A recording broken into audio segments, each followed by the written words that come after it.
I'm sure you've heard a lot about good intro sequences, and this is how you teach a player the basics via gameplay. But to understand why the good is good, we've got to sift through the ugly, the gross, the despicable. This is the prologue to Dying Light.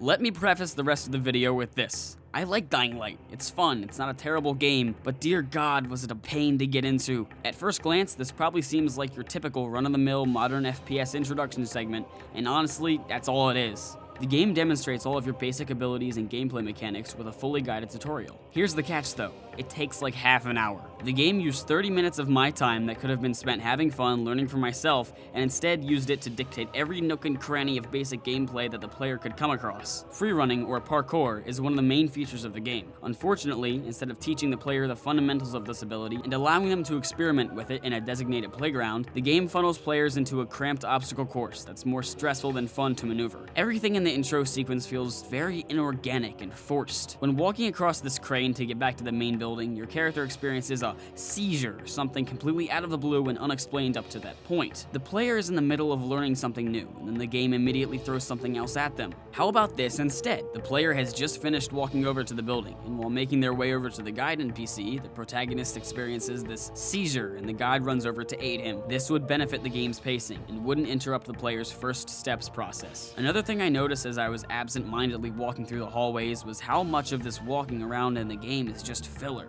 All these winding stairs and hallways are completely arbitrary and add virtually nothing to the experience. I could rant about what Dying Light did poorly in its intro for ages, but really what purpose would that serve? You hearing me moan about something insignificant would just be a waste of time, as ironic as it is. Still, there has to be something we can gain from this, something that even the bad elements can teach us. A game's introduction has to include the game's main features, while also allowing the player to explore those mechanics in a controlled environment. Finding a fitting balance between taking a player on a tour of what they'll experience and simply dropping them into the main game to fend for themselves is tough, and there's no denying it. Some might find Dying Light's intro perfectly acceptable, as it does cover everything the player needs to know to succeed, but it doesn't have the same grace of learning and playing independently as, say, Mario 64 does. Each and every video game is unique, but to be able to convey what makes each and every video game unique in a fun and interactive way is important. First impressions do matter. As always, if you enjoyed the video, feel free to like it and leave a comment. Tell me what your favorite and not so favorite prologues and games are and what makes them special or not so special. You can check out another one of my videos as well as one of my buddy Blink's videos right here.